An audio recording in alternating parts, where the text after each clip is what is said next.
Thank you very much, Lorenzo, for giving me this opportunity to come and present this research I've been doing since the beginning of my PhD, actually. So there's a lot of people which are involved into that.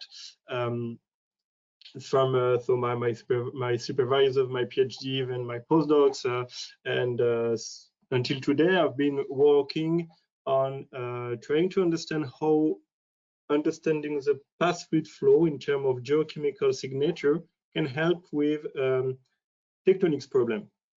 So what I'm going to present you today is some case studies on the Rocky Mountains in the USA and in Central Apennines that illustrates how you can use the geochemistry of fracture network to understand what's happening at a bigger scale. So I will start with 4 words about what controls the fluid system and what we know about the fluid migration at the fold-thurst belt scale. So first, I need to develop a little bit what is the fracture network and what are the mesostructures at this scale. So on this scheme from Tavani, you got the fold-thurst belt, which is so the range until the foreland, with the foreland flexure, forebelt flexure, and the foreland basin.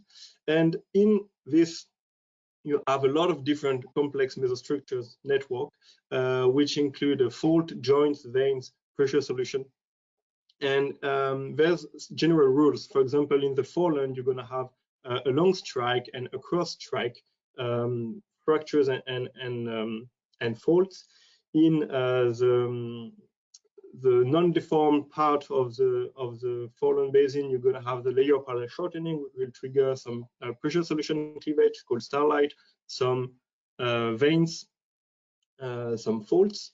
And when you are in your fold, when you have the fold growth, you're going to find all those ones plus the fractures which are related to the curvature, and the starlight which are related to the curvature. And you can find also some fractures and faults which are related to the late state of fold tightening.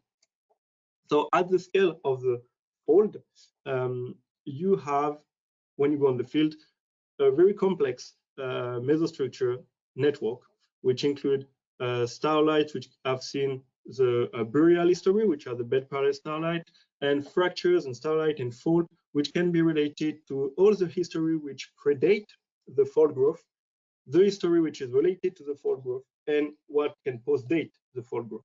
So you have a long time scale, actually, that you can record in the fracture network.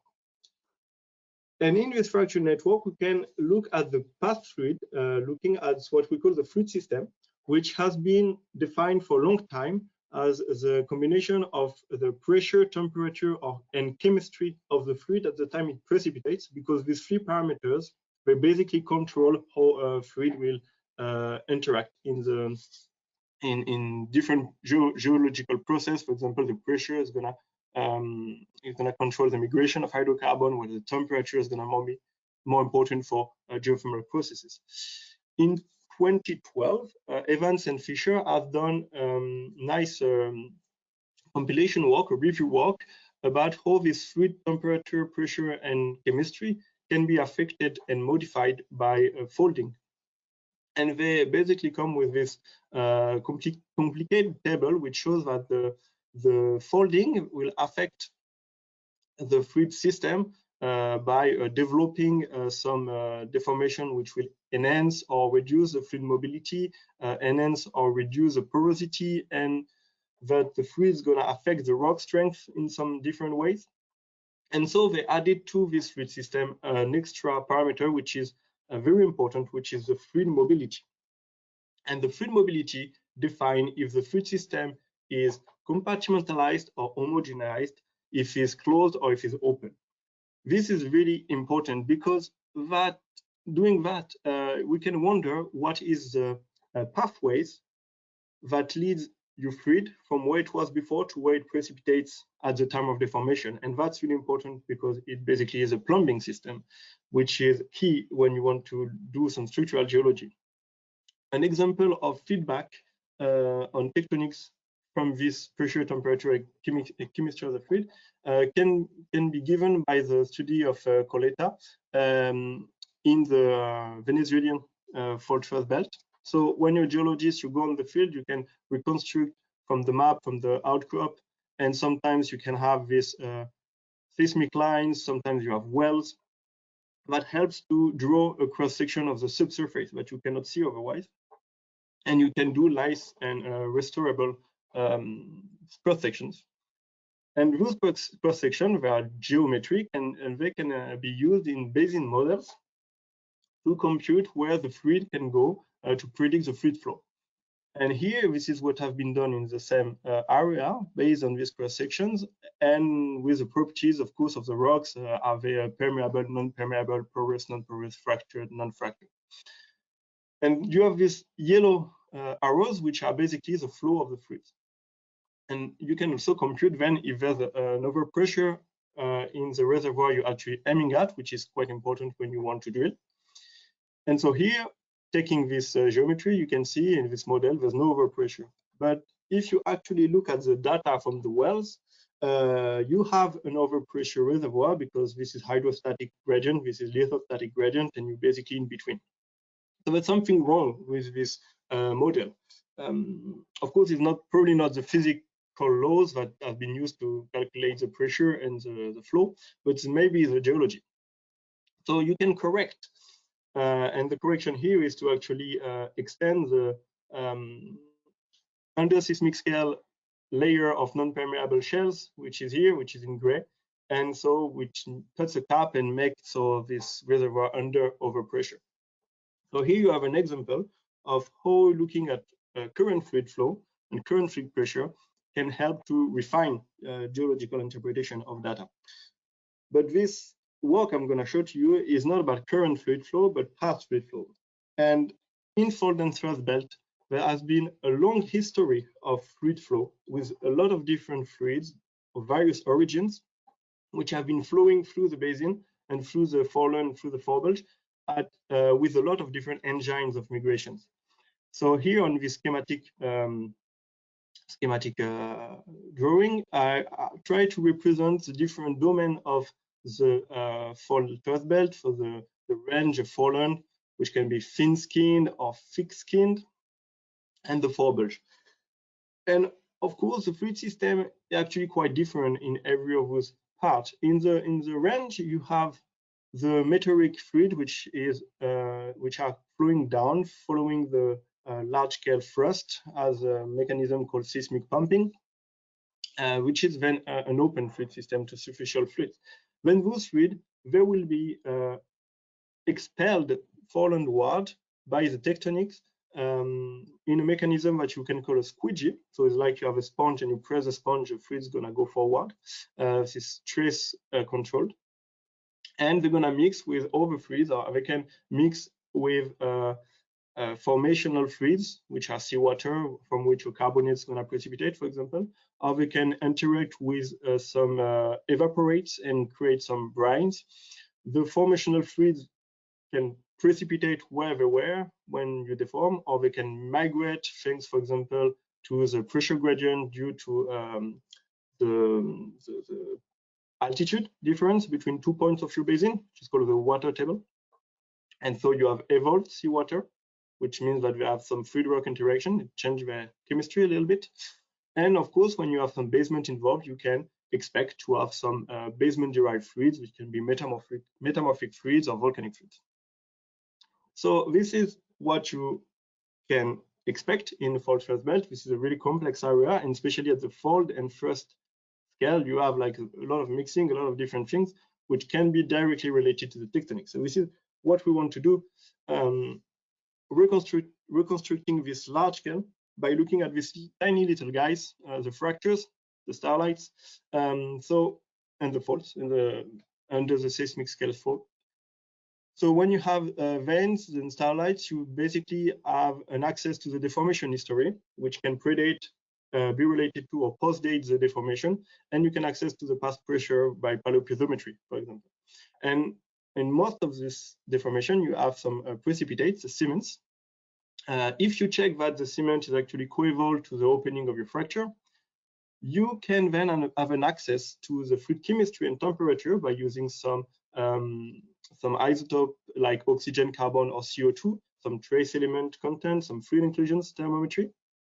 You can access to the absolute age of the precipitation by means like uranium lead, for example, and you can reconstruct the fluid origin, for example, with strontium or hydrogen isotopes.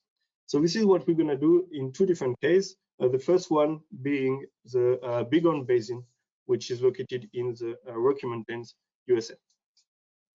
So the Bighorn Basin is in the Laramide foreland, which is a broken foreland at the front of the Sevier Mountains. So the Sevier Laramide orogeny is a continuum of deformation, which actually started by the subduction of the foreland plate under the North American Cotton plate. And at the late Jurassic, you have the deformation which start to be thin skin, which is a severe fold-thurst belt, which is so in the Canada until Mexico.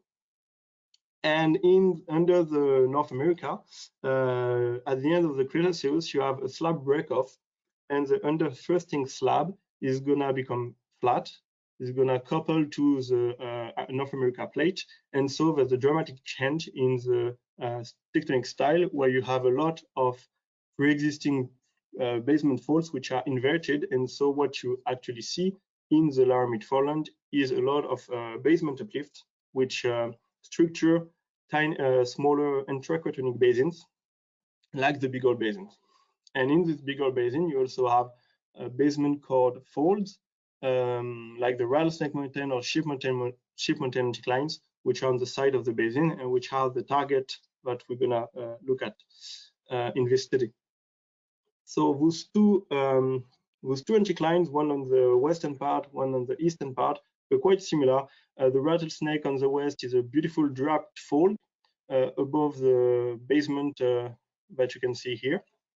And the Sheep Mtn is a little bit more mysterious because it's a beautiful anticline, but the basement fault is blind. We cannot see it. We don't have any seismic or any well data, so we don't really know what the structure, subsurface structure is looking like. But in both cases, you got an access to the Ordovician to Permian carbonate competent core of the formation. So where you have a lot of deformation, which is fractures and starlight and faults. So going on the field and measuring all the fractures you can see, looking at the mode of deformation, looking at the orientation, and looking at some chronological relationships like abutment or reopening, you can define sets of deformation. So there's been 5 events of deformation which have been defined by this kind of approach. 2 which are related to the severe thin-skinned propagation of deformation, the forebulge and the layer parallel shortening. 2 which are related to the Laramide layer parallel shortening and to the local curvature during folding, and 1 which is post-orogenic, probably related to the basin and range. So that 5 events of deformation, we actually have been able lately to date the cement in the fractures with a mean of uranium lead. And we have the absolute age, which confirm that you have a sequence between the severe interpreted fractures and the Laramide interpreted fractures, layer parallel shortening and folding. And you also have an out of sequence Laramide expression of the deformation. In the west, it comes much after in the east of the basin, which can be related to the uplift of the actual basement. Anyway, in that 5 deformation event, we have looked at the fluid by first doing some microthermometric analysis of fluid inclusions. So in these defects where you have like the precipitating fluid which is trapped, we can reconstruct 2 different kinds of fluids: fluid with a salinity which is null, basically meteoric fluids, and fluid with a salinity which is quite high, so seawater, which is probably the formational seawater. And we also have 2 modes of temperatures. This is the temperature at the basin scale. You have 2 modes of distribution, one around 70 degrees, which is what you expect considering the formations at the basin scale when you look at the thickness of the strata, and some which are around 120 degrees, which is not at the equilibrium, hydrothermal, and which reach a temperature you can find in the basement rocks, which is this graph on the right. So there's two kind of fluid, two kind of temperature. And that, quite simple thing, is giving us actually very complicated and scattered isotopic plots. You can see on the left corner, you have the Rattlesnake Mountain anticline and the Sheep Mountain anticline, delta 13C versus delta 18O plots. So the carbon isotopes is mainly related to the oxidation state of the organic matter the fluid interact with, while for a given fluid, if the delta O18 ratio is decreasing, it means that the temperature increases. This is basically how you interpret that. But this is really scattered for something we have only a couple of modes of temperature. It goes from 0 to minus 25 per mil in PdB for the delta 18O. And once you have this kind of data, you cannot really do anything with it, because if you think about it, you can say, okay, there's an increasing temperature towards more negative values, but this is considering it's a common fluid, a single one. But you don't know that. Maybe it's all different fluids which have precipitated at the same temperature. So what you need to do first is to have another thermometer, independent, and the one we choose here is the homogenization temperature of the fluid inclusion, which gives you the temperature of entrapment at the time of precipitation.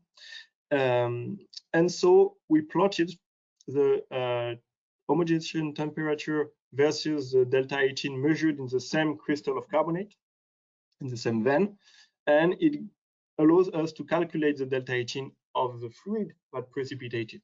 And that shows that for the whole graph, we actually have a single fluid, which is around -5 per mil small, which means it is typical of meteoric fluid signature, and which is quite close to the Paleocene meteoric fluid, of which delta 18O has been measured in lake, so which is this gray, the gray line. So what you see is basically a mixing trend between meteoric fluids and some seawater. You can see in some fold there's still some seawater, which is crystalline. So what you see now that you know that is that you have this burial until you got the first red line on the left, on the right, sorry, and then there's an opening to hydrothermal fluid flow, and those fluids are meteoric fluids. These, if you look now at the distribution of the set of fracturation, S is severe, L is laramide, you can see that actually in both cases you have some sets which are quite homogeneous in terms of isotopic values. And they're all homogeneous into the hydrothermal part of the graph. It is actually the flexure related to the forebulge, the folding, the curvature related to folding, and the extension, which is maybe related to the basin range. So the 3 times where you have an enhanced vertical hydraulic permeability, which allows the fluid to flow upward. But where do they come from actually? To know where they come from, we have looked at the strontium 87 on strontium 86 isotopic ratios, which won't have fractionation during most of the geological processes, which means that they track what the fluid has been, where it comes from, where it has been through. And what you can see, so here you have in gray the Sheep Mountain anticline, in black the Rattlesnake Mountain anticline, and the shapes are the set of fractures. You can see that some radiogenic signature of the strontium goes really high until actually reaching the basement rocks. So what you can see is that there's probably 2 fluid systems, which one is dominated by formational fluids, and the other one are dominated by meteoric fluids, which have been flowing into the basement rocks or in contact with the basement rocks. And if you look at that on a geographic perspective, you can see that in the western part, you always have higher radiogenic signature than in the eastern part. And that hints towards the fact there's been an eastward dilution of those highly radiogenic fluids. So an expellation mostly in the west, which goes towards the east.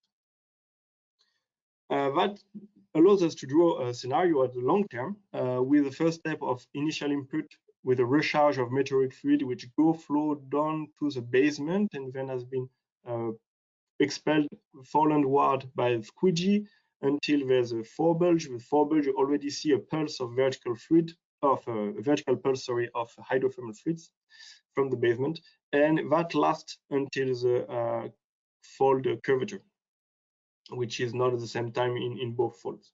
But you have a rather stratified fluid system, which is in time overprinted by pulses of hydrothermal basement-derived meteoric fluids during those events. So if we change the case study now and go to another one, which is the Umbria Marche Apennine Ridge, we can see if we can find this kind of basement signature, this kind of dynamic.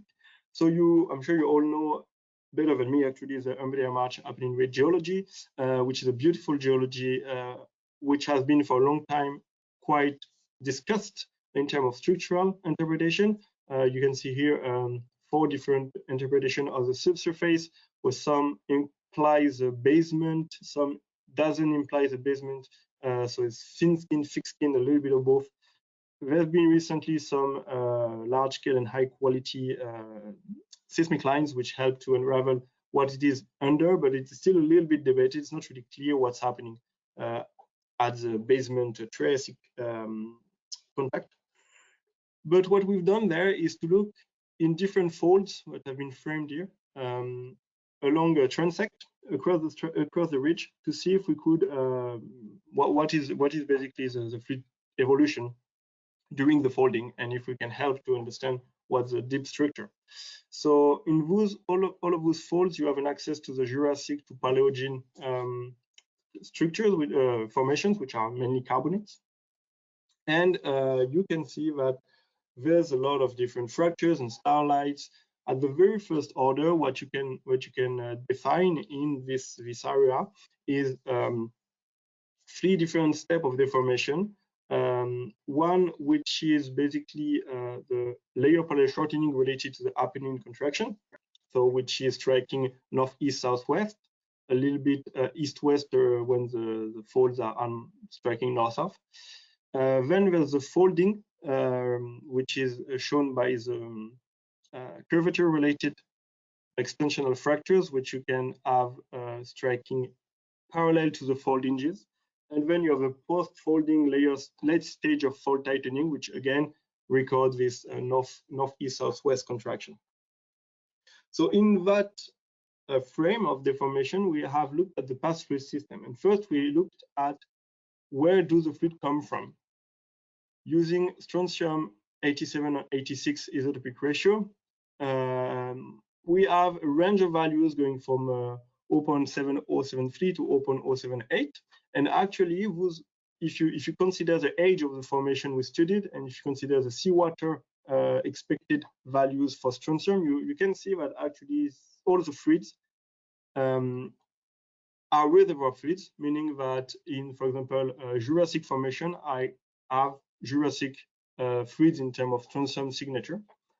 And so we checked that by doing some clumped isotope CO2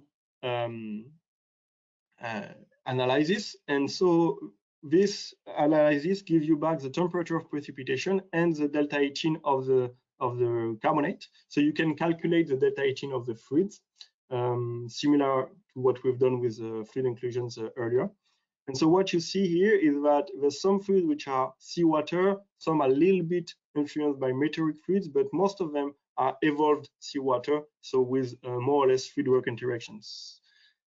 All the fluids at the belt scale are mostly reservoir fluids, but there's a whole range of temperature of precipitation, which goes from 20 degrees to 140 degrees, and which cannot just be explained by the difference in stratigraphy, because we more or less in 1 to 2 kilometer thickness. So in order to understand that, we have reconstructed a burial model in the western part of the Umbria Marche to try to constrain the timing of deformation. So this is physical backstripping and chemical compaction due to starlight. This is the curve of the burial for each of the formation. And we reported the thin folding age by looking at the literature, because there's a lot of thin tectonic deposits, Tortonian and Messinian in the western part, which help us to put this red line, which is the thin folding. Then we try to do uranium-lead absolute datation on the layer parallel shortening, and we never managed, because you can see the results were really not cooperative. It worked on the late stage fault tightening faults. You have an age of 5 million years, so you can put this purple line here, which is a late stage fault tightening, and we know the current extension has started 3.5 million years ago, so you can put the blue frame. So we still need to actually understand when you had the layer parallel shortening, and we used another kind of way to access that than the direct dating is to wonder at what time you stopped recording the burial related history, where the principal stress was vertical. The main principal stress was vertical. Thinking that at the time you don't have the sigma 1 vertical, means that you switch to a sigma 1 which is horizontal, so you switch to the layer parallel shortening. And to do that, we use the numerous bedding parallel starlights, which are all around, because they are a really good marker of stress. So just quickly, there's a paleopiezometric method, which is called the starlight roughness inversion technique. So the roughness is the difference of height between 2 points along a track. And if you look at the starlight, you can define the roughness by looking at 2 points which are really close to each other, like that, for example, or you can consider 2 points which are quite far from each other, and just look at the difference of height. This is a roughness for one scale of observation. And what's interesting is that there's self-affine properties, which means that in a given range of scale of observation, you're going to have the same roughness law. There's two actually. There's one at the large scale and one at the small scale. And if you take a starlight as a signal and you treat it in the spectral domain like with Fourier transform, you're gonna get this kind of results with two slopes. One slope which is typical of elastic energy and one slope which is typical of surface energy. And there's a scale of observation at which you switch from one to another. And this scale, which is a crossover length, LC, is directly related to stress, to the medium stress and the mean stress and the differential stress, modulo the mechanical and chemical parameters. So when you look at bedding parallel starlight, you can make a simplification of that, considering that the horizontal stress are equal to each other. And so you can have a direct access to the vertical stress at the time starlight was formed. And this is what we've done. And we projected those range of depth onto the various formations. This is a gray here. And we see that they basically stop at the same time for some of the formation, which is around 15 million years ago. And so that we considered the beginning of the layer parallel shortening. And so we can predict for each step of deformation, because we have an idea of the geothermal gradient thanks to the published study on vitrinite reflectance, we can define the expected temperature at each step of deformation.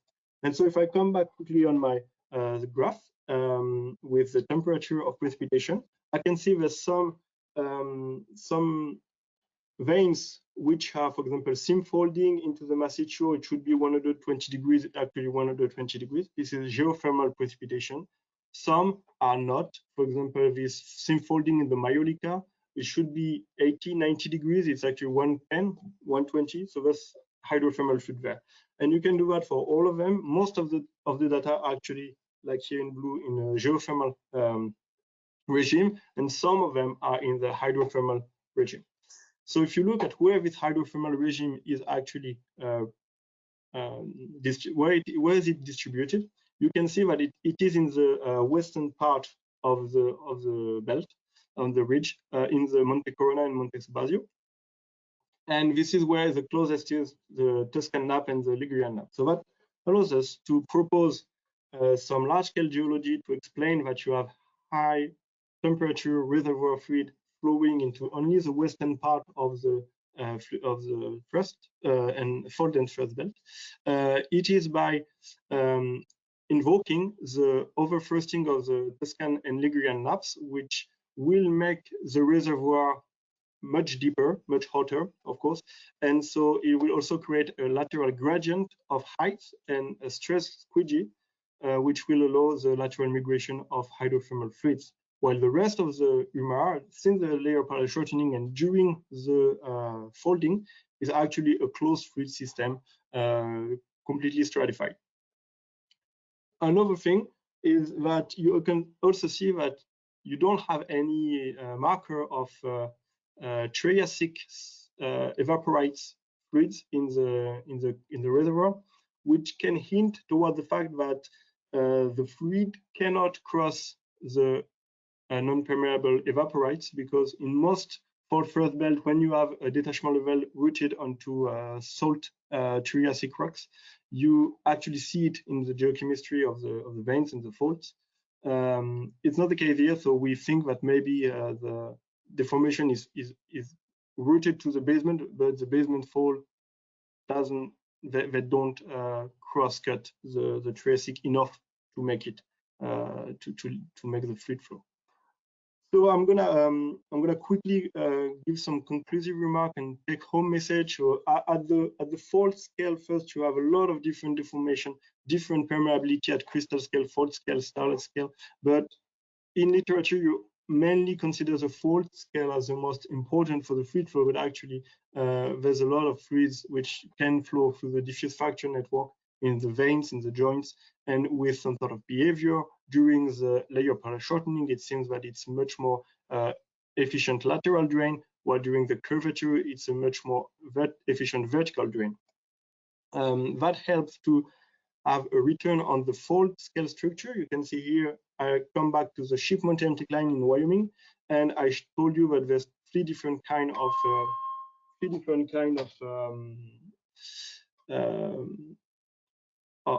fluid system: a rock buffered, mixed, and hydrothermal dominated. And hydrothermal dominated is in the curvature related fractures. So if you plot them onto the map, you should see the inch. And what you see is a structure which is striking parallel to the hinge, but a little bit shifted in the back limb. And you can actually plot it onto the cross section to see where this blind thrust can be. At the fold-thurst scale, you have two examples which shows, in both cases, probably fixed skin tectonics, but in one case you have the basement fluid flow, which is actually infilling the reservoir, and in the other case, for example, the Coney line, you don't see that, and you just see a stratified fluid system with some meteoric fluids sometimes. So, in my opinion, what can explain that is the role of the non-permeable level, which can or cannot be, if they are completely shifted, you can have a flow of basement derived fluids. Otherwise, you cannot have them. So it's quite tricky, because it doesn't mean because you don't have basement fluids that you don't have basement involved in the deformation. And at the fold and thrust belt, and this is the last slide, I just want to stress the fact that there is a really important role of the large-scale tectonics on the fold-thrust belt scale fluid system. For example, again, this Umbria Marche Apennine ridge, you have a closed fluid system, but in the west part, you have hydrothermal fluid flow, which is probably, but maybe not related to this overthrusting of the nappes. And in the Bighorn basin, you need to have a constant recharge from the severe range, and then maybe from the uplift, basement uplift, to explain that you have these pulses all through the deformation since the forebulge until the folding. I will stop on that. Thank you very much. I will take the question.